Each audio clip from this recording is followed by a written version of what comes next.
prise de parole. Après, donc, le directeur général de l'ENA, le vice-premier ministre, ministre de la fonction publique, modernisation de l'administration publique et innovation du service public, surtout du président de la République, chef de l'État, qui lui-même avait imprimé cette vision de moderniser l'administration publique. Et aujourd'hui, les signes sont là. Et voilà, le chef de l'État va prendre la parole. Et nous allons vous laisser suivre les garants de la nation. Prenez place, s'il vous plaît. Merci.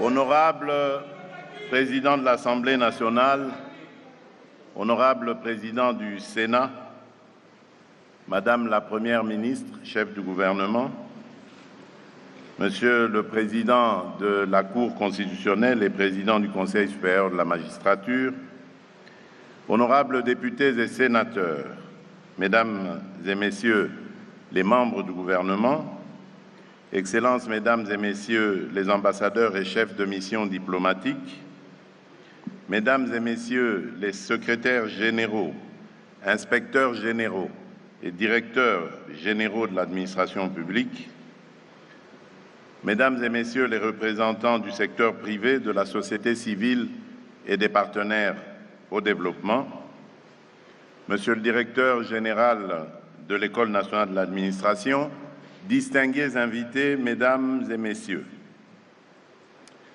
c'est pour moi un motif de profonde satisfaction de prendre la parole à l'ouverture de la première édition des conférences annuelles des services publics de la République démocratique du Congo. Depuis mon accession à la magistrature suprême, j'ai fait de la refondation et de l'amélioration de la qualité des services publics l'un des axes les plus structurants de mon action. Au début de ce second quinquennat, j'ai pris devant la nation un engagement explicite qu'aucune Congolaise et aucun Congolais, où qu'ils vivent sur notre territoire, ne soit privé de services publics dignes de ce nom, qu'il s'agisse de la police, de la justice, de l'éducation, de la santé, de l'état civil, de la fiscalité ou de l'administration territoriale. Cet engagement vaut pour tous, mais plus encore pour celles et ceux qui, sous l'uniforme de la République, consentent les sacrifices les plus lourds pour la patrie. Nos militaires, nos policiers, leurs épouses, leurs enfants, ne doivent plus être ceux qui attendent le plus longtemps devant un guichet, dans un hôpital, dans une école ou devant un bureau d'état civil. Ils ont droit, plus que quiconque, à une administration qui les respecte, qui les accueille avec humanité, qui les traite avec considération. Lorsque je dénonce, parfois avec des mots durs, l'indignité des conditions de vie dans lesquelles tant de nos compatriotes ont été contraints durant des années, ce n'est jamais pour les mépriser et certainement pas nos vaillantes forces de défense et de sécurité, mais pour placer l'État face à ses responsabilités et rappeler l'urgence de leur rendre en acte la dignité qui leur est due.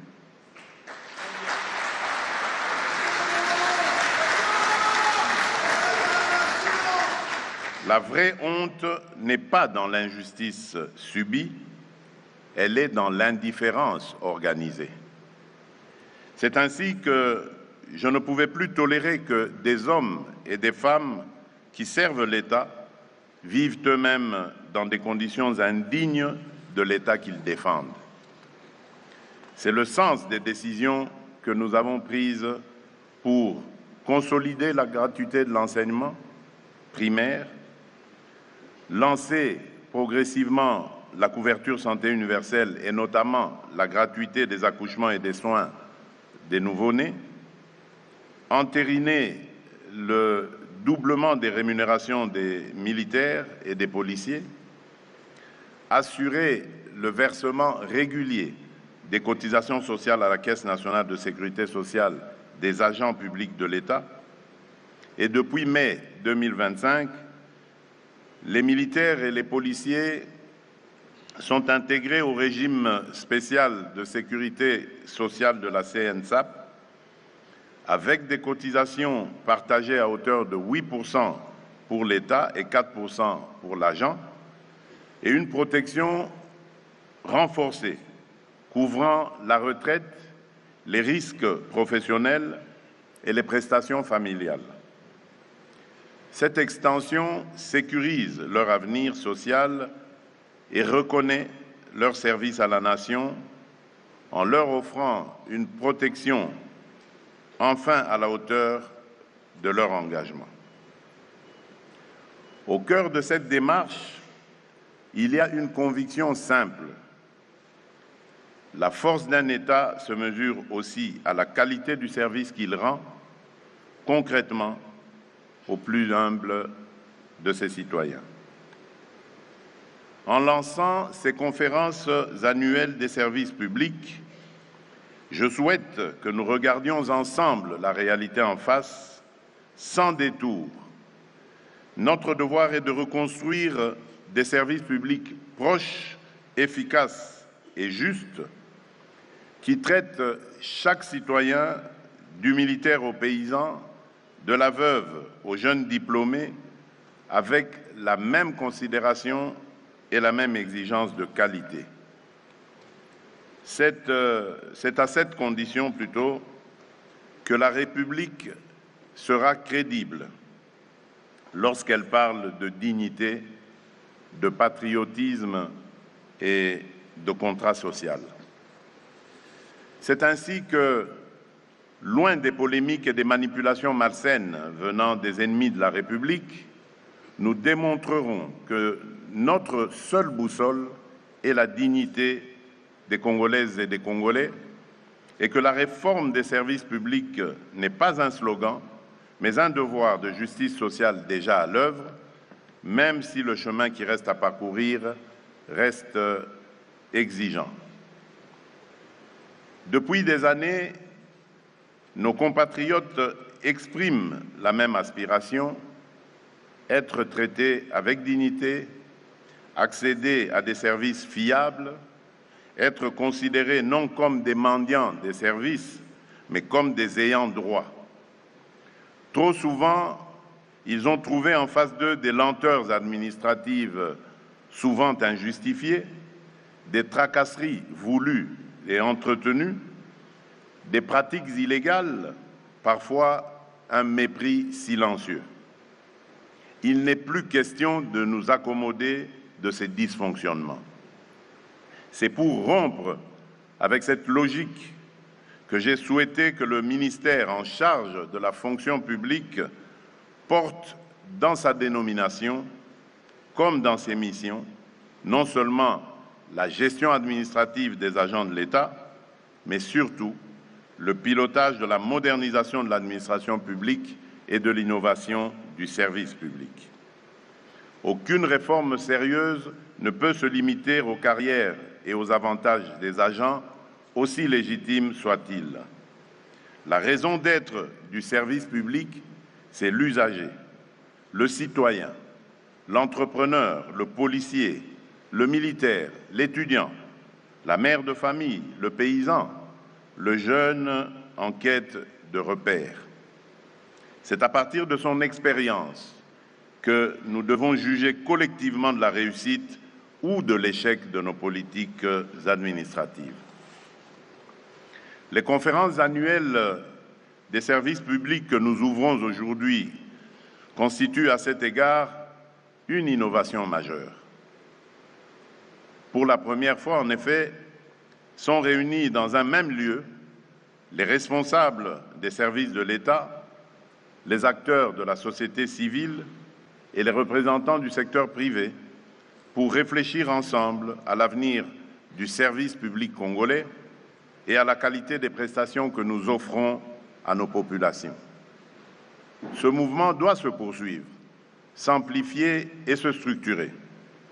Nous n'avons pas le droit de céder à la résignation, ni à ce conservatisme silencieux qui, à force d'habitude, s'est érigé en norme.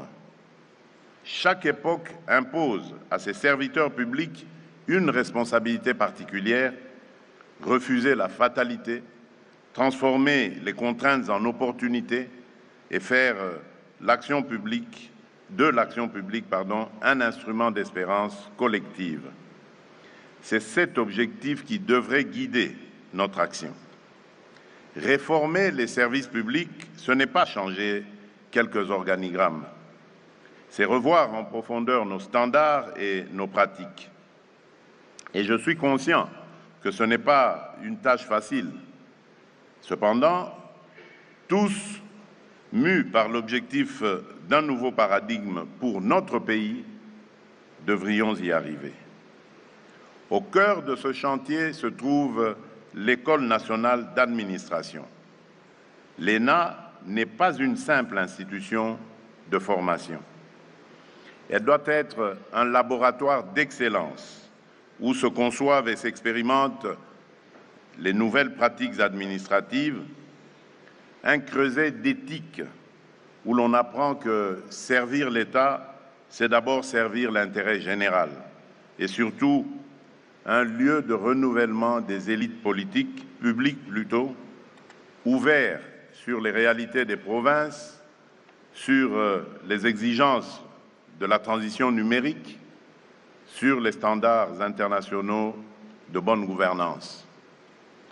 Les services publics de la République doivent désormais être engagés résolument sur plusieurs fronts. La dématérialisation des démarches pour réduire les files d'attente, les déplacements coûteux, les contacts propices à la corruption et offrir partout où cela sera possible des procédures en ligne, traçables et sécurisées. La proximité, l'accessibilité, la disponibilité pour renforcer la présence de l'État au plus près des citoyens, notamment dans les territoires longtemps marginalisés, afin que la carte des services publics ne soit plus le reflet des inégalités géographiques. La circulation rapide et sécurisée de l'information pour mettre fin à la culture du secret injustifié, renforcer la transparence et permettre à chaque usager de suivre l'état de sa demande. Le respect strict des délais pour passer d'une administration qui prend acte à une administration proactive, qui répond à temps, qui assume ses responsabilités, y compris en cas de refus motivé. L'amélioration du rapport qualité-coût pour mieux utiliser chaque franc public, lutter contre les redondances et les gaspillages et veiller à ce que les services offerts soient à la fois efficaces et soutenables, la simplification et l'agilité afin de réduire les procédures inutiles, harmoniser les exigences entre services et faire de l'administration un partenaire de la vie économique, non un obstacle. Sur ces bases, il est indispensable que chaque service public fasse l'objet d'une évaluation régulière, débouchant, selon les cas, sur des sanctions positives, promotion, incitation, valorisation, ou négatives, correction, redéploiement, sanctions disciplinaires. L'ère de l'impunité administrative doit appartenir au passé.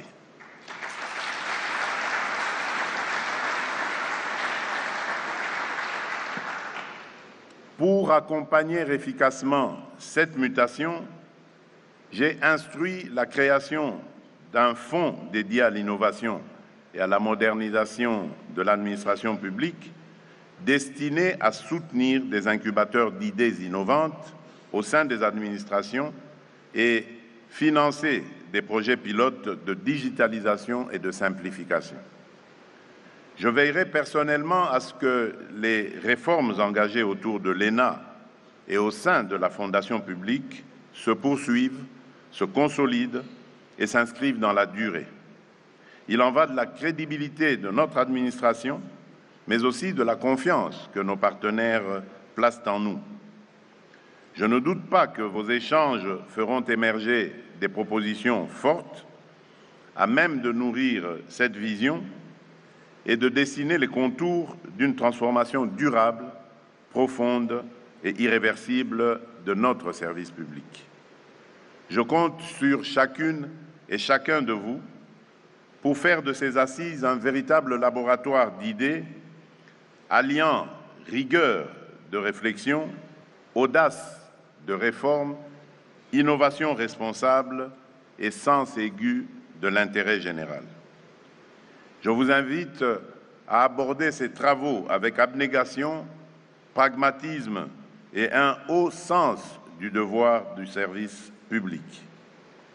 Ensemble, engageons-nous à poser les jalons d'une administration plus proche de nos concitoyens, plus efficace dans son action, plus transparente dans sa gestion et plus créative dans les solutions qu'elle apporte aux défis du pays. Sur ces mots, je déclare officiellement ouverte la première édition des conférences annuelles des services publics de la République démocratique du Congo et formule le vœu que vos travaux débouchent sur des décisions concrètes, suivies et évaluées dans le temps. Que Dieu bénisse la République démocratique du Congo et son peuple. Je vous remercie. C'était le mot, l'adresse du président de la République. Orientation, Son Excellence, Monsieur Jean-Pierre Liaou, vice-premier ministre, ministre de la fonction publique, modernisation de l'administration et innovation du service public. Pierre Liaou, vice-premier ministre, ministre de la fonction publique, qui s'est engagé dans la réforme de cette administration qui se fait aujourd'hui compétitive. Et c'est les volets modernisation et innovation qui nous retient ici parce que beaucoup d'actions ont été menées, il faut le reconnaître.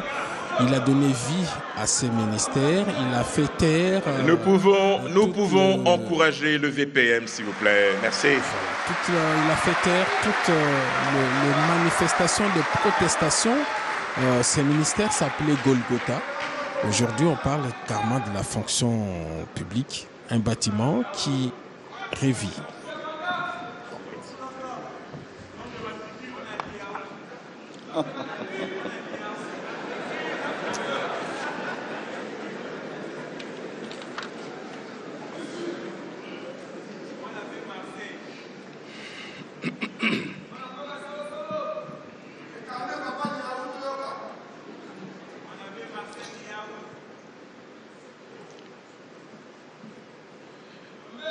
Excellences, Monsieur le Président de la République, chef de l'État, avec l'expression de mes hommages le plus déférents, honorable Président de l'Assemblée nationale, honorable Président du Sénat, Excellence Madame la Première ministre, chef du gouvernement,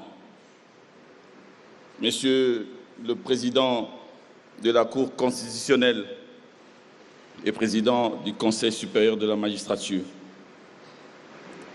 honorables députés nationaux et sénateurs, Mesdames et Messieurs les membres du gouvernement, Mesdames et Messieurs le chef de corps constitué de la République, Mesdames et Messieurs les chefs des missions diplomatiques en RDC, Mesdames et Messieurs les secrétaires généraux, inspecteurs généraux et directeurs généraux de l'administration publique, Mesdames et Messieurs les mandataires publics, distingués invités, en vos titres et qualités respectifs. Aujourd'hui est un grand jour. Un grand jour qui va s'inscrire en lettres d'or dans les annales de notre administration publique. Un grand jour pour nos services publics. Un grand jour porteur d'espérance pour notre pays. Aujourd'hui, nous avons décidé d'opérer un choix entre l'autoflagellation et la détermination d'aller de l'avant. Le choix entre l'abdication et le courage de réformer. Le choix entre les laisser tomber, l'inertie et la rage de vaincre, la volonté de changer, de mieux faire, de prendre un nouveau chemin. La tenue de la première édition des conférences annuelles du service public, un cadre inédit dédié à l'examen rigoureux, critique et prospectif de la qualité de service public en République démocratique du Congo, sonne la cloche de l'amorce d'une nouvelle ère dans le secteur public de notre pays. Mais avant d'entrer dans le vif du sujet, je voudrais, du haut de cette tribune, très respectueusement, saluer la présence de son Excellence, Monsieur le Président de la République, chef de l'État, et lui exprimer toute ma gratitude, qui est à la fois celle de tous les agents et de tous les usagers de services publics, d'avoir accepté de présider personnellement cette activité, malgré les lourdes charges qui pèsent sur ses solides épaules en cette période où, justement, le service public sont mis à rude épreuve, surtout dans la partie est de notre pays, qui subit depuis maintenant quelques années une agression lâche, barbare et irresponsable de la part d'un voisin visiblement aigri, foncièrement méchant, dont l'hostilité désormais assumée ne surprend plus personne. Alors même que les accords de paix ont été signés, accords auxquels notre pays a loyalement adhéré, dans l'espoir de préserver les vies humaines et de donner une chance à la paix dans la région, l'ennemi a choisi une nouvelle fois la ruse, la duplicité et la trahison. Et son action sur la ville d'Ouvira en est la preuve la plus récente et la plus flagrante. Derrière cette occupation, des cortèges de souffrances. Ces souffrances ne sont pas que des chiffres. Ce sont des vies fauchées. Ce sont des visages froissés, des femmes violées, les enfants qui dorment à la belle étoile, dépossédés de leur innocence, de rêves brisés, des villages entiers déplacés, des familles errant sur leur propre sol comme des réfugiés, des hommes et des femmes qui meurent chaque jour parce que Congolais et parce qu'un homme, oui un homme, a choisi la barbarie à la place de la paix. Mais ce que l'ennemi ignore, c'est que le peuple congolais est un peuple vaillant, courageux, qui ne se laisse pas impressionner par de telles velléités bellicistes. Chaque nation a une âme. L'âme de la RDC, c'est la solidarité, c'est l'hospitalité, c'est la fraternité. Et chaque peuple a un esprit. L'esprit du peuple congolais, c'est l'esprit de résistance, et de quête permanente de justice. Nous avons résisté hier, nous résistons aujourd'hui, nous résisterons demain, encore et encore et encore, jusqu'à la victoire finale. Nous ne céderons aucun centimètre de notre territoire national à quiconque, ni maintenant, ni demain, ni jamais. Derrière notre chef, son Excellence Félix Antoine Tshisekedi Tshilombo, président de la République, chef de l'État, commandant suprême des forces armées, la nation congolaise n'abdiquera pas. Terra Marikwe, nous défendrons notre pays. Nous défendrons aussi nos services publics. Nous défendrons notre patrie.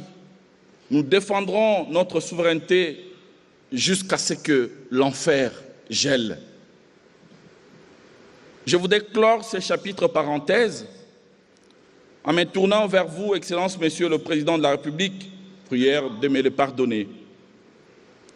Lorsqu'il s'attaque à nos populations et occupe nos terres, lorsqu'il massacre de paisibles citoyens, lorsqu'il viole nos mères, nos sœurs dans le Kivu, notamment, ce n'est pas vous qu'il vise. Ce n'est pas la tête du président que vous êtes qui les intéresse. Ils ont commencé leur macabre entreprise de décennies bien avant votre avènement. Nul n'est dupe. Ce qu'ils veulent, c'est en réalité tuer la RDC. Donc, du devoir de chaque comme tout autre intérêt. Mais aussi et surtout la paix sociale. Paix sociale, en particulier ce qui concerne la fonction publique, en faveur de tous les agents publics de l'État, on s'est compris les agents servant sous les drapeaux, qui sont désormais, conformément à vos instructions, pris en charge socialement par la Caisse nationale de sécurité sociale des agents publics, la CENSAP. L'objectif ici, qui est ici poursuivi, est celui de ne plus jamais permettre que les agents de l'État en général et ceux qui ont fait les choix courageux de servir comme soldats ou policiers en particulier soient clochardisés et délaissés pour compte, n'ont pas peur de mots, notamment lorsqu'ils sont blessés ou mis à la retraite. À partir de janvier 2027, grâce à la nouvelle politique salariale, qui sera accompagnée notamment d'un règlement portant équivalence des grades, le processus de changement de traitement des femmes et des hommes en uniforme va connaître une accélération comme jamais vue dans l'histoire de ce pays. Excellences, Monsieur le Président de la République, honorables Excellences, Mesdames et Messieurs, c'est dans ces contextes de lutte, de résilience et de quête de dignité que nous devons plus que jamais renforcer l'État dans toutes ses dimensions, ainsi que vous l'avez toujours indiqué. Car oui, un pays en guerre, un pays agressé, a d'autant plus besoin d'une administration solide, efficace, moderne, capable de servir et de protéger ses citoyens. C'est là l'essence profonde de votre 6e engagement, repris dans le programme d'action du gouvernement, à savoir les renforcements de l'efficacité des services publics à tous les niveaux. C'est là l'essence profonde des réformes que nous menons. C'est là l'esprit dans lequel s'inscrivent ces conférences annuelles du service public qui vont se succéder dans le temps.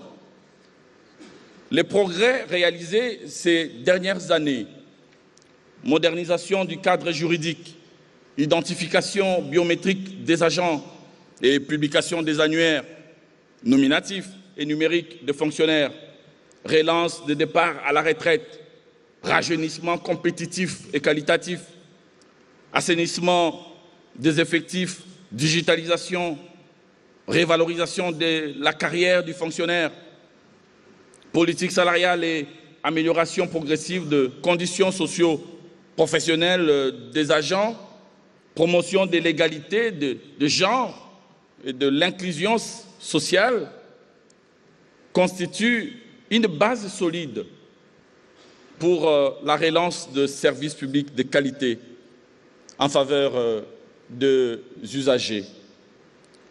Mais une évidence persiste.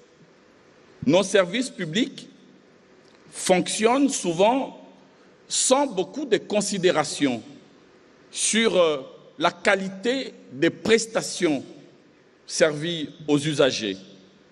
Le ministère de la fonction publique, que j'ai l'honneur de diriger, dans le cadre de sa mission relative à l'innovation du service public, a donc la responsabilité, sous la coordination de Madame la Première ministre, chef du gouvernement, d'orienter, de soutenir et d'inciter l'ensemble des services publics à adopter, conformément à la vision du chef de l'État, une culture d'efficacité, de responsabilité, d'innovation et de résultats, aussi bien dans leur fonctionnement que dans la manière dont ils fournissent des prestations aux usagers.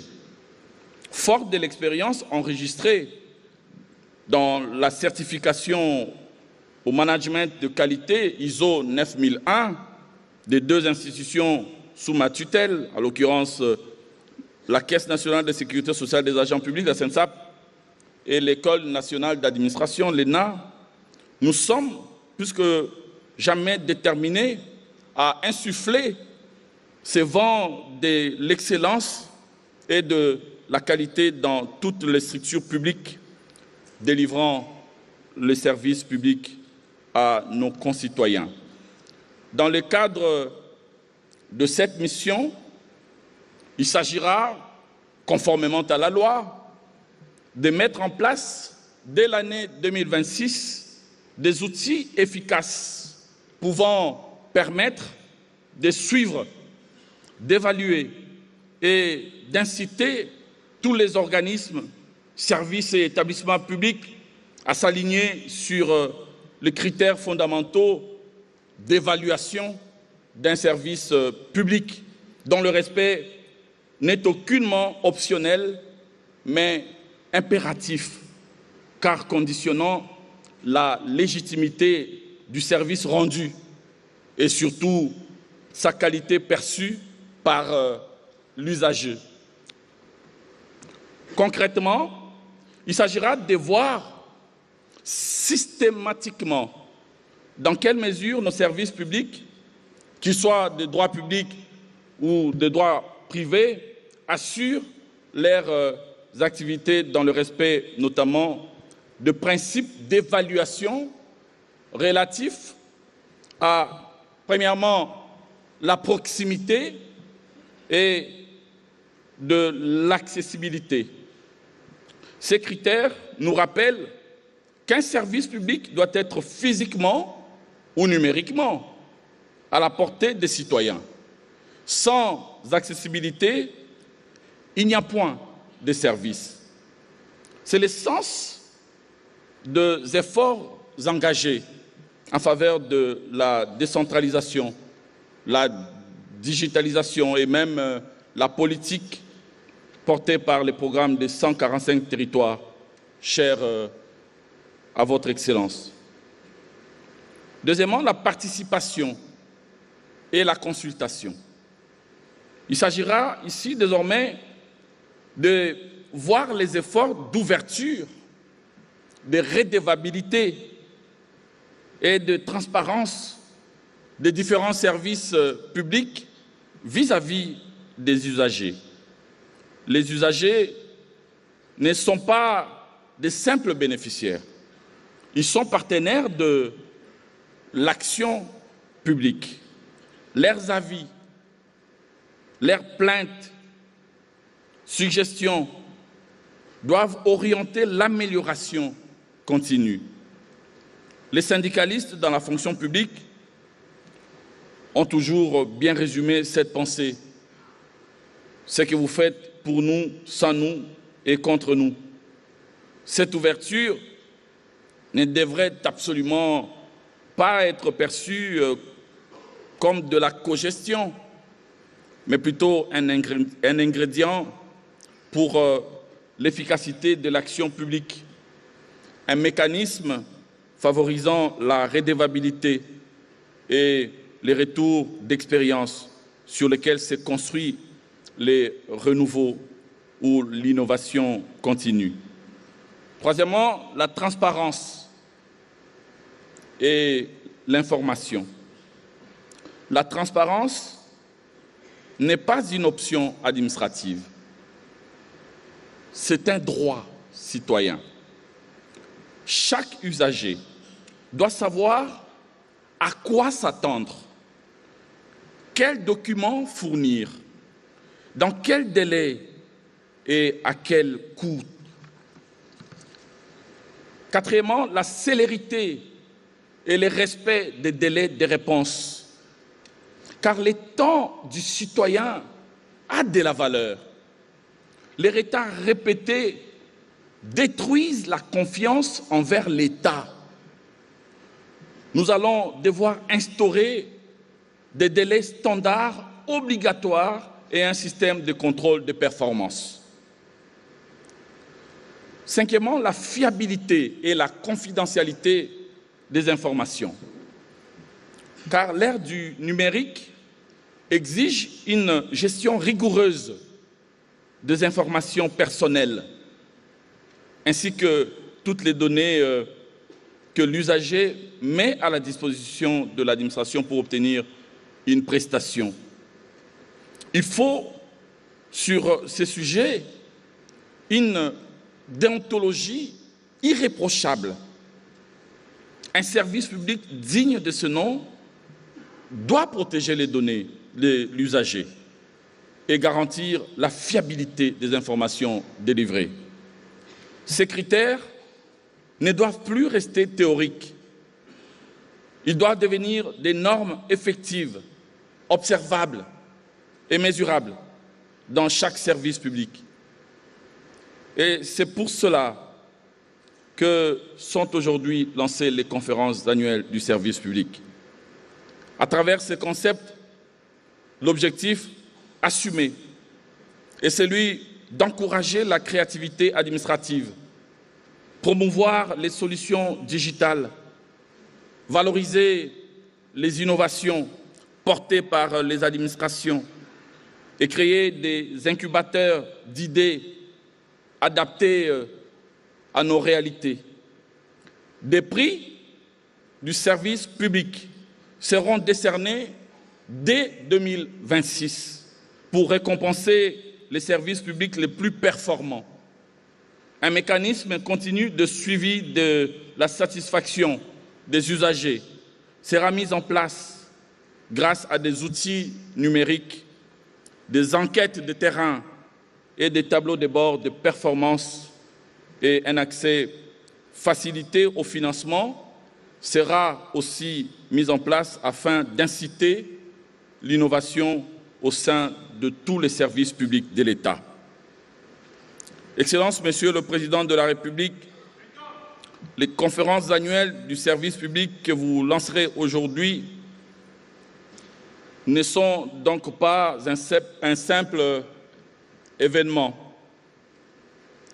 Elles deviendront un rituel institutionnel, un espace de diagnostic, de comparaison, de créativité et de responsabilisation. Ce que nous construisons aujourd'hui est plus grand qu'un simple cadre de discussion. C'est le socle d'un nouveau contrat entre l'État et les citoyens. Je remercie nos partenaires techniques et financiers, mais aussi nos partenaires privés pour leur accompagnement.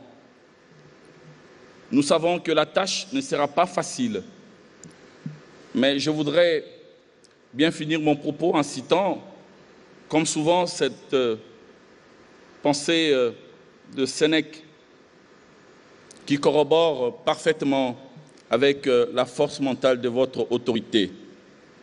Je cite, « Ce n'est pas parce que les choses sont difficiles que nous n'osons pas, c'est parce que nous n'osons pas que les choses sont difficiles. » Fin de citation. Cette pensée, Excellence, Monsieur le Président de la République, trouve une résonance particulière dans votre action à la tête de notre pays.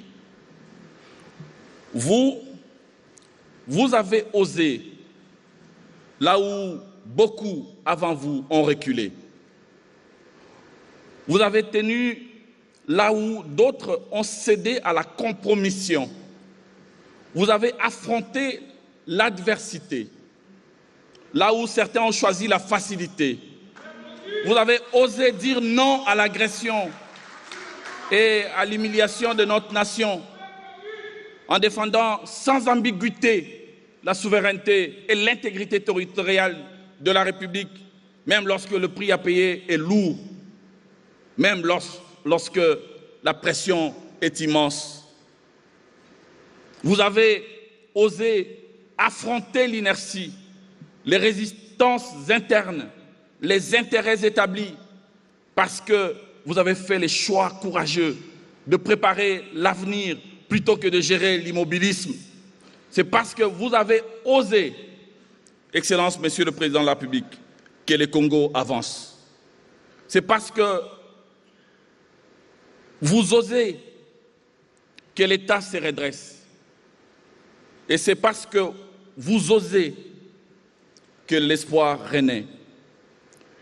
Et parce que vous avez osé en premier, soyez rassurés que derrière vous, Excellence, il y a un gouvernement engagé, avec à sa tête la Première ministre Judith Suminwa.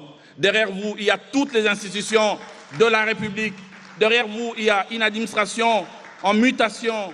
Derrière vous, il y a un peuple résilient, conscient que le chemin difficile sont souvent ceux qui mènent à la dignité et à la grandeur.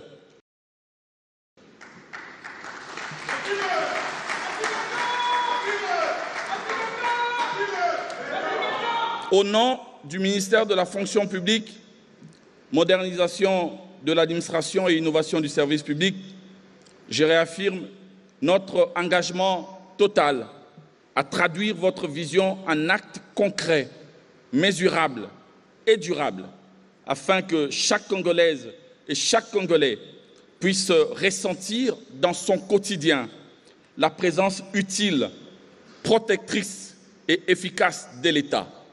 Un État qui rend des services publics de qualité à tous les usagers, sans aucune discrimination. Atako Umela Yabutu, Tongo et Kotana, Moipe et Kobima.